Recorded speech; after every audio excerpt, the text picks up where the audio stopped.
Welcome back, everybody, to the Heavy Heard Podcast, the only music podcast where we talk about the music that we've all listened to. I'm Pablo, and today we'll be taking a look at ROMCOM by Jakey. Jacob Matthew Christensen, often known as Nakey Jakey or Jakey online, is a YouTuber and musical artist. While mostly making videos about video games he enjoys, he has also been known to dabble in music from time to time. This changed drastically in 2021 when Jakey took an extended absence from YouTube to work on a musical project. In December of 2021, Jakey returned to YouTube with his lead single Pine Barrens, and along with this, he announced ROMCOM, an EP that would be releasing in February of 2022. Now, this never happened, as Jakey said the album needed some finishing touches, and then proceeded to disappear for 9 months, not releasing any new YouTube videos or music, and completely blocking himself out from using social media. He came back with a new YouTube video, along with teasing the upcoming release of ROMCOM, releasing on November 18th, 2022, with a different album cover and track list than originally teased. The project is 8 songs long and about 28 minutes in length. As you may be able to tell from my detailed analysis of Jakey's career, I'm a huge fan of his YouTube videos, and I take a lot of inspiration from his editing style and humor. While I wasn't originally super excited to hear this album, I wanted to support him, and after seeing how long it took him to churn it out, I was interested to hear it. I also feel obligated to mention that due to me being such a huge fan, I'm inherently going to be biased about this project. I've seen a lot of criticism on the album, and I think it's important to remind everyone that this is just my opinion, so keep that in mind with what I'm about to say. I think this album is one of the most fresh sounding pieces of music I encountered in 2022. The beats are just so full of life and have such a wonderful sound to them. I love his use of sampling popular videos, memes, video game sound effects from like Minecraft and Gran Turismo, and he used a lot of sound bites from Disney Channel movies that he loved growing up.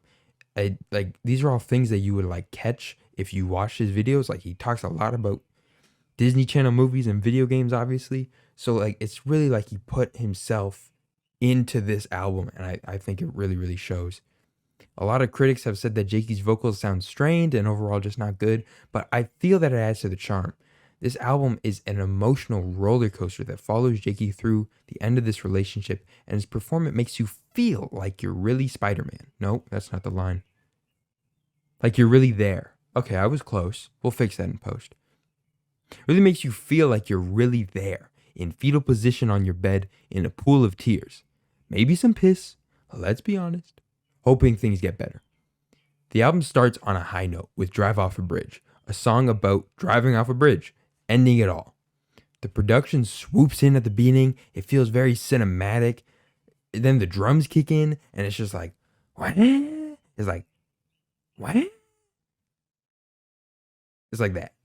Again, Jakey's performance is just so strong to me, and the beat is just perfection. Like the drums on this song, crazy. After Drive Off a Bridge, we have like Totally Freak Me Out, which is a very different approach. It's a much sillier song, and I enjoy it in that sense, but I feel less of a connection with it than I do with the other songs. It isn't at the same level as Drive Off a Bridge, but still the beat is just freaking incredible, no matter what. The next song, Every Day, kind of a stinker, I won't lie, not the best.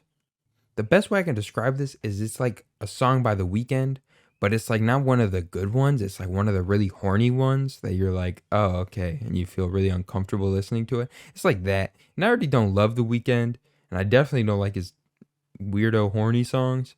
And this is like just like I'm listening to someone try to be The Weeknd and even try to be bad. It's like, come on. It just really lacks that Jakey presence. And I mean, that's like why I like the whole album, really. So like, it's like, why would I even listen to this? I skip it pretty much every time. But now the next song, Survival Horror, it's like if you wanted to hear more bad music. But God said no, because this song is actually really good. I tricked you there. I got you good. It's nothing crazy. Beat's probably the most tame out of the whole album, which I think really says something because it's still pretty crazy. It has a really, really funny sample in it and just a great chorus. The verses, though, are chock full of double entendres referencing some of Jakey's favorite artists through the years, like Drake, Uzi, Jay-Z, many more.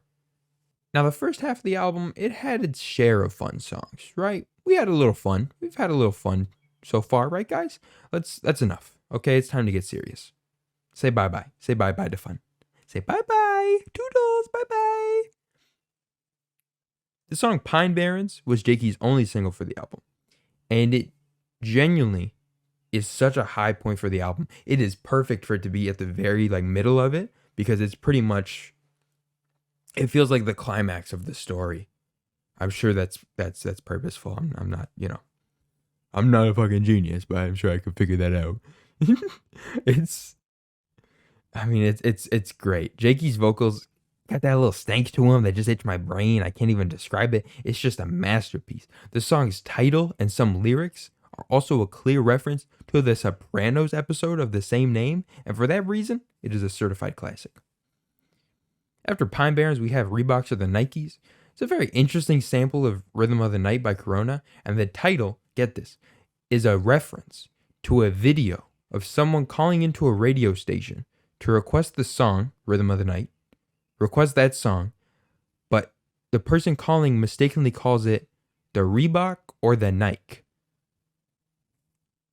What? How do you even come up with that? It's so abstract. It's humorous how you even come to that point.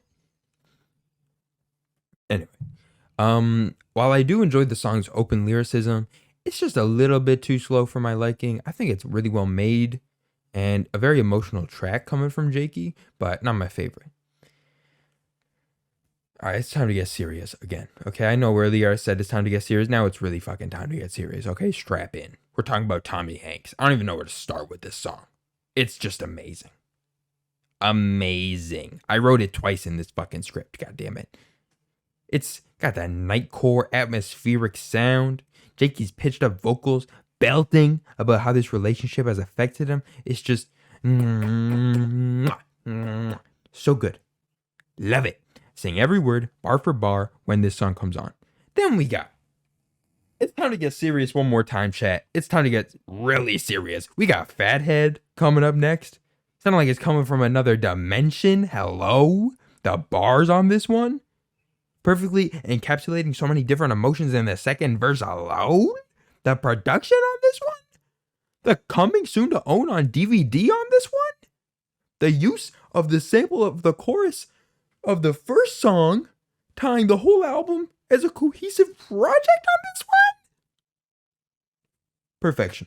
And a perfect closer to this album. I have no other words for this song or this album or this project as a whole. Just go listen to it. It is amazing. I give ROMCOM a very solid 8 out of 10. I wish I could go higher because the songs that I do enjoy are seriously amazing.